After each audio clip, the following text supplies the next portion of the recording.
to the stage Safa Alkateb, who is going to talk about how to build a business for a successful exit. Great. Thank you very much. Can you hear me? Everyone there? Great.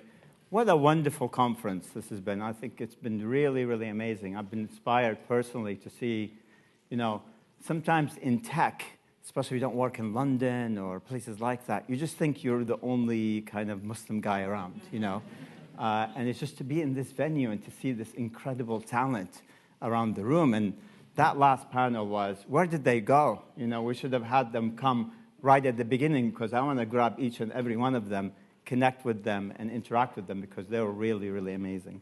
So thank you so much, Zahid, for giving me the time to do this. I just want to say who I am. My name is Safa Alkateb. I'm the CEO of Autocab. Autocab develops technology, software, a SaaS company, for the taxi and private hire industry. What that means is, of course, everybody knows Uber and these other companies, but there are thousands of companies all over the world, independent taxi companies. They may have 5, 6, or 20 cars. They may have 5,000 cars. And they all need technology to run. So Autocab develops that technology, end-to-end technology that helps them run. And just to get a little bit more detail about what's involved, you would think taxi doesn't have a lot of tech. It actually really does.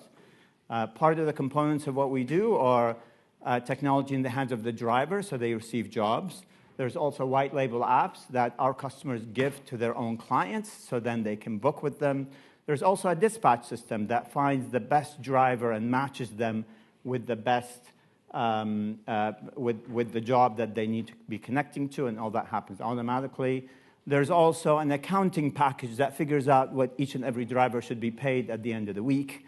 There's also a phone system, because still about 60% of all bookings into the taxi industry are done by phone, so you need a phone system to do that. There's also e-booking platforms for corporate clients to book.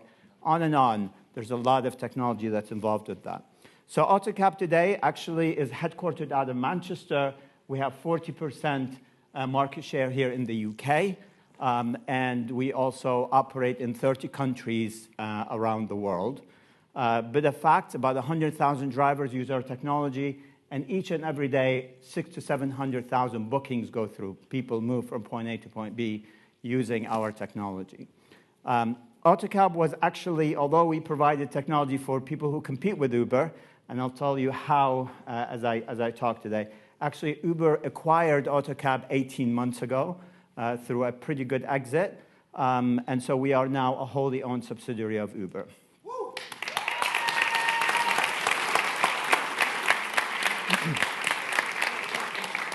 So Zahid reached out to me, and thank you, Zahid, for doing that. This is lovely, honestly. I'm so honored to be here. He said, I asked him, what would you want me to talk about? He says, look, why don't you just tell us your life story? How you grew up, where you grew up, what happened, how did you end up here, and how did you end up selling a business to Uber? And I said, look, what I'd like to talk about a bit is just maybe I've just been through an exit. It would be great if I can give you pointers on to some lessons learned along the way. Perhaps you could benefit from them. So I will be doing that today. So I will start where I was born. I hope I don't bore you guys, but there are some lessons learned I want to share with you in my life, and I think you may find them useful. So I was born in Baghdad, Iraq, a long time ago, before most of you, well, long time ago. Let's just leave it at that. And I lived there. I was actually born into a fairly wealthy family. My father was a businessman. He owned paint factories, and he had the largest paint factory in the Middle East. So grew up a wealthy kid, if you will. When I was 10 years old, actually through political upheaval, our family was given an hour to leave the country, and all of our wealth, my father's wealth, was confiscated. And all of a sudden, we were like, we didn't know where to go. We were refugees. How many people here were refugees in your life? Anybody here was a refugee? Ever? By the way, that's the best thing that happened to you. I'm telling you, that was the best thing that happened to me. I really grew from that experience. So anyway, we ended up in Lebanon, actually, because it was also an Arabic-speaking country.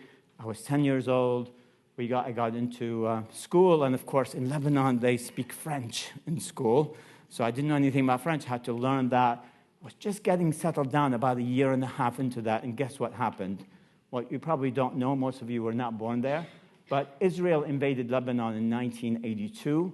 Bullets started firing into the glass of the apartment that we were living in, and basically we had to flee Lebanon all of a sudden. We had a relative that lived in Iran, and that was the only place that we could actually go to.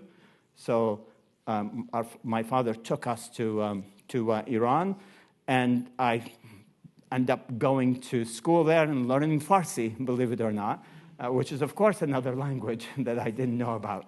So you just, by the way, you didn't have special program that teach you stuff. They just throw you in, right? Remember that? Remember those days? They just throw you in and they hope they do well.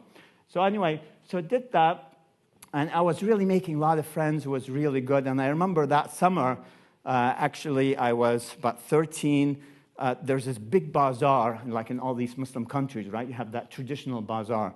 So I had somebody, a relative used to sell wholesale these things that you put on top of a table, and I ended up actually creating a little business where I was selling these things, and it was all these ladies that came in and bought that stuff for me.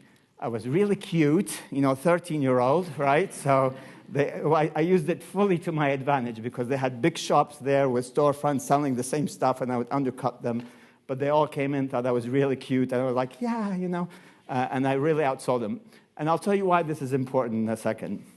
And so then I was just having a good time, honestly, there, made some friends, but it was really, really hard going through this experience. Now, my father being the ambitious type and always does the right thing, even if it's hard, I basically was 14 years old, and he said, we're going to go visit your brother.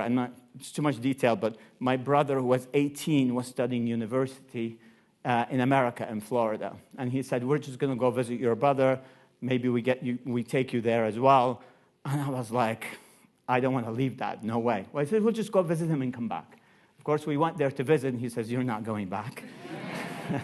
So I was 14, got into high school in Melbourne, Florida, a little teeny tiny town. And this was in 1982. And at the time, computers were just coming about. Personal computers were just coming about. I didn't know any English and was thrown into high school for a year and a half. I couldn't even understand what the teacher was saying. And then, but my brother was like, why don't you take this computer class? I didn't even know what computers were. I took it. It was basic programming at the time. And it was lovely because all you have to know is like 30 different English words, and you can be really good at it. So I started programming in high school, and basically Friday night till Sunday morning, I would just do video games and program them. So, which I really enjoyed. I really kind of fell in love with that. Then after that, I'll go through, how am I on time? I'm probably not doing very well on time. Okay, so anyway, am I okay for right now? Okay, good. So after that, I graduated from high school, went into computer engineering, and then did master's in electrical engineering, graduated from there, got my first job as a hardware developer. So I used to design microprocessors and memories and, the PCBs, like the green stuff that when you open up a computer, I used to actually design those, did that for about 4 years. And then after that, I decided to do software. So I got into embedded software development, doing C and C++ in telecommunications. Very quickly after that, 2 or 3 years, I became director of software development, then vice president of engineering, then CTO for a variety of NASDAQ-listed companies in the US. And then in year 2000, I established my first business. I was married, had a baby girl, and another one on the way. I was 31 and decided this was a perfect time to start a new business. So it was really interesting. I'll tell you some lessons about that in a second. But started a company called Paralogic, which is basically writing parallel processing software for the telecommunications industry. There's these things called network processors that were just emerging at the time, and I built basically the best team in the world that can write this parallel processing software. Ran that basically for 8 years, grew that business, and sold that business to Cavium Networks, which at the time was a $2 billion market cap company out of Silicon Valley. They were manufacturers of the silicon chips that went into your routers and switches and so on. And then I became general manager of one of 3 divisions that Cavium Networks had. Actually, Cavium, about 3 years ago, was sold for $6 billion in Silicon Valley. Okay, so that's half of the story. But let me tell you some of the lessons learned during that time. So first of all, by the way, if you want to study all the mega entrepreneurs, the Steve Jobs and people of that category, there might be 20, 30. I actually looked at each and every one of them. And they all did something beyond studying in high school. They all did. They all got involved into tinkering with technology, buying something, selling something. So lesson number 1, if you have a little brother or sister, and also yourself, it's not too late. Don't just go through school and just pass your A-levels and get the grades, or that of university. Tinker with stuff, play with stuff, sell stuff, build stuff. And they all did that. All of them did that. So if you want to have similar kind of success, I would say that's really important. That's why I mentioned to you that experience I had in the bazaar, because I got to know how to buy and how to sell things to people. And when you know that at 14, you have an instinct for that, right? And you can kind of go with that. And then when I was programming video games when I was 14 or 15, when that technology first came about, that was actually like, I was at the bleeding edge of that technology, right? And that gives you a competitive advantage, which is really important. So that's lesson number 1. Lesson number 2, solving what I call solving the biggest business problem. Now, I went through and I told you did some hardware, did 3-4 years of software, and then became director of software development. Well, all of you have been around. It's not easy just to become, within 2 or 3 years, director of software development. I'll be honest with you. And you say, well, why did that happen? What happened there? And let me tell you a story of what really happened, how that came about. So I was doing software, knew what I was doing. There's lots of other developers there.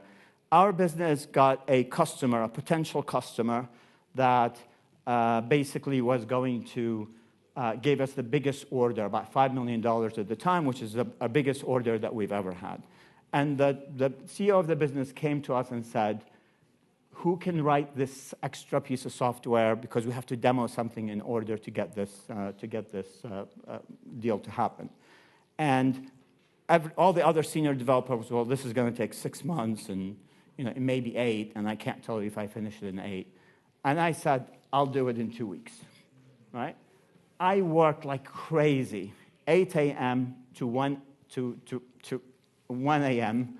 every day for 2 to 3 weeks, and I got it done and delivered that software. Now, you look at that and say, oh, Safa's just trying to boast. Honestly, that's not the point I'm trying to make. The point here is that what? A lot of smart people, what they do is they go try to solve the most complex problem they have around them. What's the most difficult thing I must do? Because I'm smart, so I'm going to go solve the most complex problem in my business. And they go in and they work really, really hard, and they go show it to their boss, and their boss are like, yeah, okay, right? Now, what happened there is I went and solved the most important business problem. Me working on that particular problem allowed my business to gain that $5 million contract. And then, as far as they're concerned, that was the thing that actually made the CEO not sleep at night, right? And if you can solve the most complex business problem, the most important business problem, you'll find out that managers actually come and pull you up after that, and they get you up. Now, if let's say I work just as hard and solve the problem that gave just 10K of benefit, how much of that should they give me? I have to think about it. I might have solved AI, I don't know, but if it resulted in 10K worth of benefit for my business, should they give me 2K of that? Now, in reality, what happened, they gave me a role of director of software development.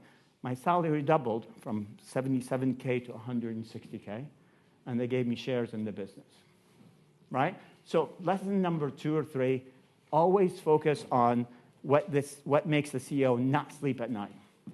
And solve that problem. If you solve that problem, they just pull you up. You don't have to do anything. You never have to ask for a rise or for a promotion. Okay? By the way, there's nothing wrong working really hard in your 20s. I'm sorry, but I'm going to get shot here, I know. But this work-life balance thing that we've got here in the UK, it just doesn't sit with me very well, because it assumes what? Assumes that work is not part of life, right? See some people hesitating while they do this. Controversial, I know. Yeah. So there's another story, but I don't have time to go through that here. So anyway, so honestly, there's nothing wrong. And what I'm trying to say here to you guys is that when, as a young man or young woman, you will be professional at what you do. Like, if it's not in your 20s, then when, right? Just remember, a 2 or 3-year-old can learn something like 100 words a day or something. But when they become 9 or 10, they lose that capability. In terms of analytical expansion of our brain, that happens between 18 and 25. After that, you can try to push your brain to become more analytical. It's not the same. And so it's really, really important that you expand your mental capability during that age. Right? Are we agreeing on this? Okay. Basically not. Okay. Let's see. Oh, the other lesson, really, really important. I call them wanderers.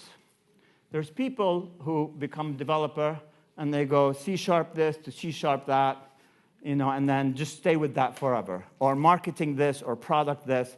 Just keep in mind, if you want to become a CEO one day, you have to be multi-talented. You have to, if you look at any tech business, there's finance, there's sales, there's marketing, there's operations, and there's tech, whatever it is that you're supposed to do. In order to be a CEO, you have to be amazing, like world-class at one. You have to be really, really good at 2 of these things, pretty good at the 4th one, and kind of okay with the 5th one.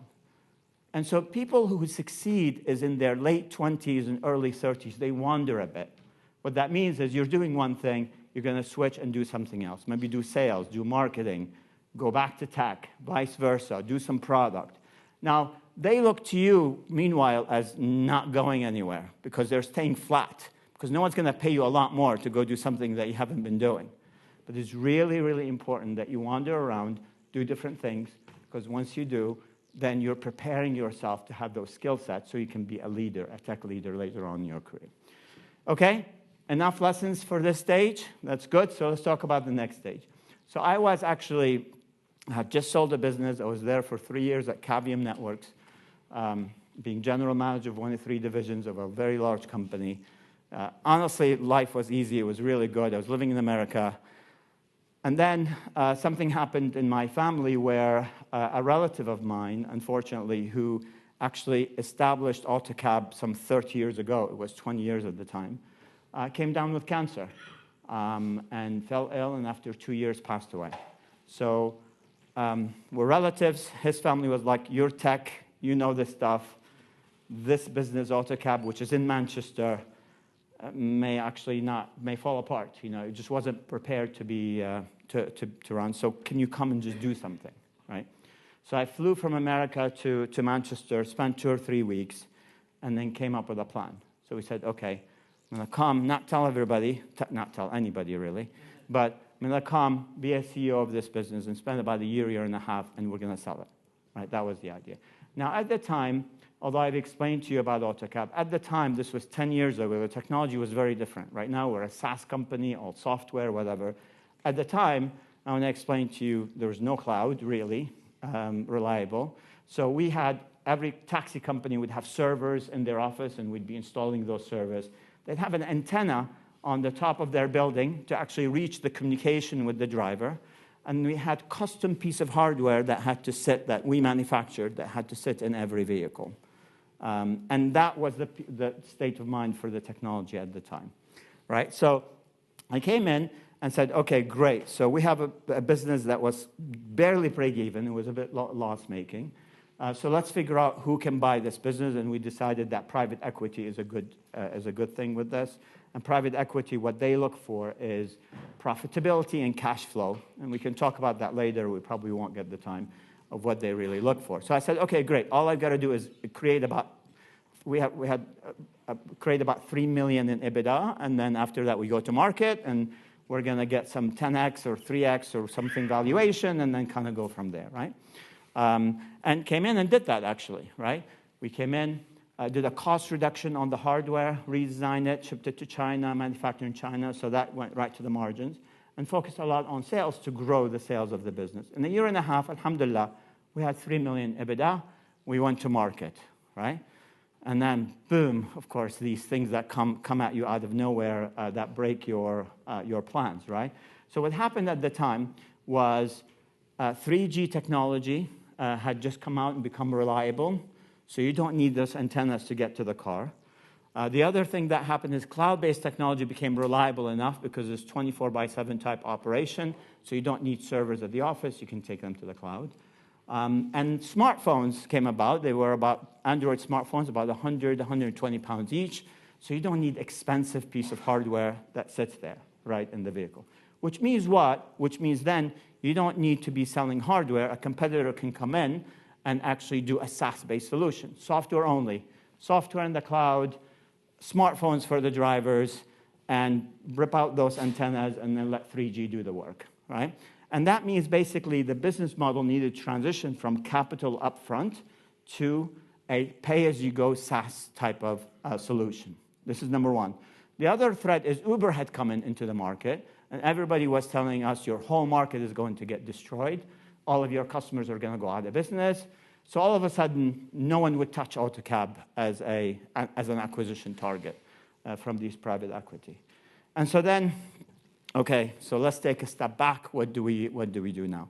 So we came up basically with a time where we redid our initiative, and basically we said we will pivot and do what's called a SaaS transition. Has anybody heard of SaaS transition? What that means? No? Okay. So basically, rather than basically paying, getting a customer to pay, let's say, £500,000 upfront for a whole system, you just give them software, and it's all pay-as-you-go. It's like a subscription type of business. So what's great about that is SaaS businesses tend to be 3 to 4 times more valuable than hardware-based businesses, so that's really good. Whoa, 1 minute. Okay, all right. I think I'm faster. You have a bit more longer if you need. Do I? Questions will have less time. We'll have less time. Okay, watch me go fast. Okay, all right. So we did a SaaS transition, which was basically self-funded by the business, and so how do I do that in 1 minute? Okay, all right. Okay, a couple more minutes. Okay, great. So yeah, so basically we did the SaaS transition, and that was good. So what I'm trying to say here is that when you look to sell a business, you have to first figure out who will buy that business, right? And in this case, what we decided is 2 different kind of buyers. One is private equity. Is that before you start the business, or you went in to run it? Yeah. Do you apply that advice before you start the business? Who looked to buy it? Whenever you decide that you want to sell, you got to decide who's going to buy it. So at the point where you're going to sell it, not before you start it? No. It just depends. Like if you think I'm going to keep it for the rest of my life, then you don't think that. But the moment you think I want to exit, it might be in 5 years. You have to think who is going to buy it exactly, right? So anyway, so we did the SaaS transition, so that's good. The other thing that we did is that we create the iGo marketplace, which is basically a way for demand generators and operators to work together, and that basically made the company a good target for trade companies, right? Basically mimicking the travel and hotel industry. So basically, we did that, and then we went to market. This is like 5 years after that. And then as we were going through, when we achieved our objective, we said we're going to go to market. And then basically at the time, Uber came to us because they were thinking about the same idea. They were losing money operating in all kinds of different parts of the world. And in London, they would make money, but in a smaller town, they wouldn't. So they're like, rather than keep losing money, they loved our iGo concept of working with taxi and private hire companies. And then actually today, what has happened is that Uber acquired us 18 months ago. And if you were going to go on the Uber app, not in London because TfL doesn't like it, but if you go outside of London, you take out the Uber app, you'll see UberX, UberXL, and something called Autocab. And if you were to click on Autocab, that actually connects to our iGo marketplace, and a local taxi company fulfills that work. That's the best I can do, guys.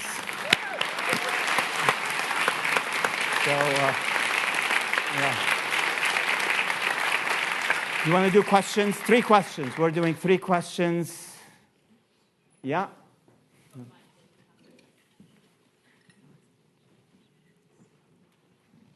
Assalamu alaikum. And first of all, thank you very much for your speech. So 2 questions for me. So obviously you've lived a life in many countries. You've done a lot of things. So my question to you, firstly, is what's next for you? And secondly, what keeps you motivated? Yeah, no, that's a very good question. Thank you. Probably the tougher side. So what's next? So I'm still the CEO of Autocab. Part of my objective is I've kind of done it all on like the smaller company side in my career, but I wanted to prove to myself that I can operate at the, the Meta and the Facebook and, well, Meta and Facebook, but Ubers of the world and so on. So basically, but basically what we're doing now is we're trying to get this concept to work globally, not just in the UK. So basically, I'd like to see our software being basically the operating system for the taxi industry. And that's that. But at the same time, I got to tell you, I'm infatuated with AI. I studied it in 1988, neural networks. We thought it was just going to happen in 5 years, and it took 30. But it's here today, and I do think that AI for the next 10 to 15 years is probably the biggest value creator potential in terms of technology, and I'll probably do something with it over the next few years. Yeah? Alaikum salam. It's been amazing listening to your journey. Thank you. So, as someone who has co-founded a business in the past and now exited as well, my question to you is, now that Uber has taken over, which is a massive, obviously, achievement for your company, how are you looking to scale or grow Autocab now that technology lies with Uber? How do you define what parts you're owning versus what Uber has control over? Yeah, no, that's great. So actually, the technology is not with Uber. Actually, we will continue to innovate, and there's a technology hub in Manchester that will be, for the foreseeable future, developing technology for the taxi industry. Yeah, they connect, basically. They connect. They're kind of like Expedia, and we're like the hotels, if that makes sense. Do you see what I mean? And that basically, so we've done the connection. There's millions of bookings that are already going through up and down the UK, and we're going to expand that and make that to be a global thing, hopefully. Okay, hello, Assalamu Walaikum salam. Thank you for sharing your story. You're welcome. Very inspirational. I think for me, and there's a lot of lessons we can take from it as well, I think we live in a very disruptive market. Things are evolving constantly. So it'd be interesting to understand how you stayed current, because it's very easy for a new technology to come and completely disrupt your market, like you've seen with Autocab as well. Yeah. So honestly, there's a couple of points, and that pivot and disruption is really an important thing. And it turns out that you have to read the market all the time and be able to predict those disruptions, because timing is really important. I'll explain to you one thing real quick. So for Autocab, we decided that we're going to go to cloud and SaaS, which means your revenue is spread over a 3-year period rather than cash up front. So if I go in and tomorrow stop getting this cash up front type business and go purely cloud, I'm going to have to go borrow £15 million to do this transition, because I need to fund the company. So what we did is we said, you know what, we will go ahead, and because we did it early enough, some customers were not convinced about this cloud thing. So we said we're going to sell to them cash up front kind of business, get cash from them, and the other ones who wanted to do cloud, we're going to go sell them cloud with the revenue. And you can see the cash up front going down like that, while the SaaS revenue going up, right? And then we actually, the way we priced and came up with, we got to do this in 5 years, is because we had a certain amount of cash, about £3 million to start off with. And we actually came up with a graph that showed exactly that cash becoming zero in 2.5 years and then climbing up. And that's actually how this whole thing was done. And we were able to execute on that. We end up about 300K kind of like in the hole, but then, which is really fine, going through that SaaS transition. So what I'm trying to say is that if you had waited a year or two, no customer would have wanted the hardware-based system. They all would have said, I want cloud. If you do that, then you're stuck with cash. Exactly. And I remember at the time, myself and the person who were working together very closely, we actually went and studied disruption companies like Kodak and all of those, what happened to them. We got lessons learned from what happens when there's technology disruption. And we learned from that and came up with that approach. So timing is really important. Being able to read it is really important. Yeah? I'm going to keep going until you guys tell me stop, yeah? Yeah. Hello. Okay. Assalamu alaikum. Thanks for sharing your experience. You're welcome. I say as a Muslim myself, everyone's a Muslim myself, sorry. But it's really inspiring to see the career trajectory of a Muslim CEO. So my question is more in two parts, as in the whole Muslim experience in your career trajectory. Is there any specific challenges that you faced being a Muslim throughout your career, and how you kind of overcame those challenges? My second part of the question is do you kind of draw any inspiration from your faith, and that can you keep you motivated or driven throughout your career, throughout building your experience? Great question, and very personal to me, that question. So first of all, honestly, like I've just shared with you kind of my professional journey, and it's been a long journey, and honestly, I'd love to share more if I could, if I had more time. But rest assured, I had a spiritual journey that went along with it, and it was just as intense and just as interesting and just as offered me similar opportunity for growth. It's really important. What I can tell you here is your challenge here isn't to become only a successful technology entrepreneur who creates wealth. And your challenge here isn't only to become amazing at your faith and to be loved by the Muslim community and be close to Allah. The challenge for all of us is to do both. And that's really the key, is I think basically that's what I challenge myself with, is to be able to reach excellence in both. And I think that's the challenge for all of us.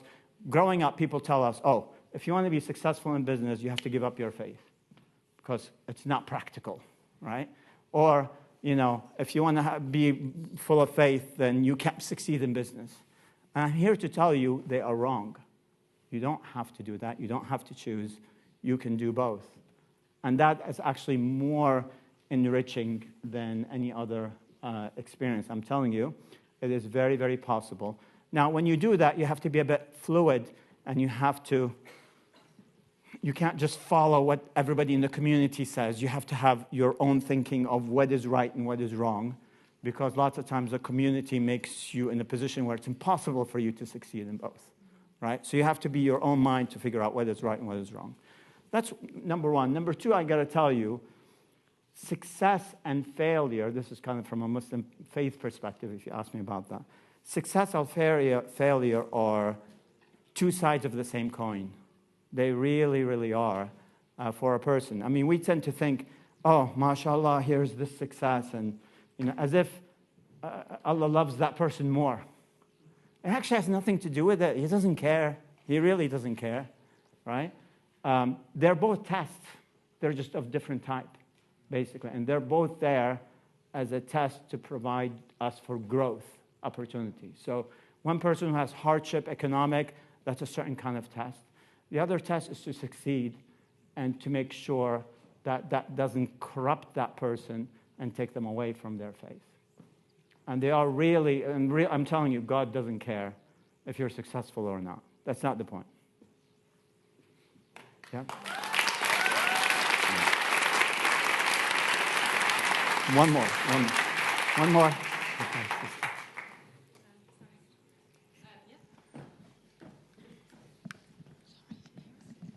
Assalamu alaikum. So you've shared quite a few lessons learned, and my question is, I guess, two sides of the same coin. But knowing what you know now, that you've built a successful business, what is one thing you wish you hadn't done in your journey? And on the flip side, what is one thing that you have done that you're like, that is the key thing that's got me here, I guess, or that's the one thing I could never lose? Yeah, so in terms of the thing that I think I have done that got me here, I would say the biggest factor, and I think this is honestly good advice for a lot of young people here, is that what you see is people, they get to about 20, 22, and they start to interpret, they look at the world, they take the world for what it is, and they interpret their faith and their values and how they view the world at that age, and which is great. That's really amazing. That's really good. The problem is, as they get older, they just stay with that concept when they were 22, and they become 30 or 40 and 50, and they don't look at that again, right? And the issue is that that worked 500, 600 years ago when the world did not, first of all, nobody lived more than 55, right? Number one. So you didn't have as much of a difference. And the world didn't change very much in 20 or 30 years. So if you interpret yourself and how you look at the world when you're 22, that can last you until you're 55 and you're dead, and it's fine. Like, it's all right. Our world is changing so quickly, right? And we're all living older. So the people who do that, and I honestly see that even in our communities today, they have a serious issue. What you got to do is you have to wake up every day, and you have to say, how do I interpret my values and how I see the world based on the world as it is today? And if you keep doing that, you stay young, not in terms of physical, but how you would interact with young people as if you're like them. And I'm not saying that's an advantage. I'm just saying just the mental state, right? And then you will deal with the world as it is. If it is AI today, you deal with AI as if you're 22. What happens if you're 22 and AI comes about? What are you going to do? Well, most people my age, they'll be like, I don't know what to do with this thing. I'm going to see if I can ignore it for as long as I can.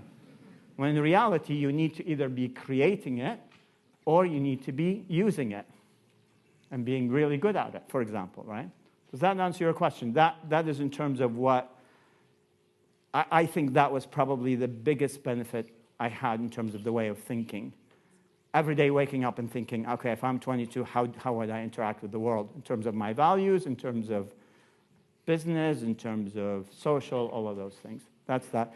In terms of that, I wouldn't do, honestly, I don't think about that.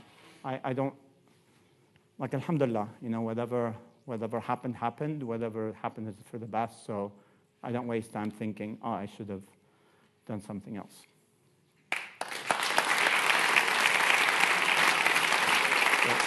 Thank you, everyone. Thank you. Thank you so much. Thank you. Thank you so much for sharing your journey. So many nuggets, so many gems in there. I hope everyone found that useful.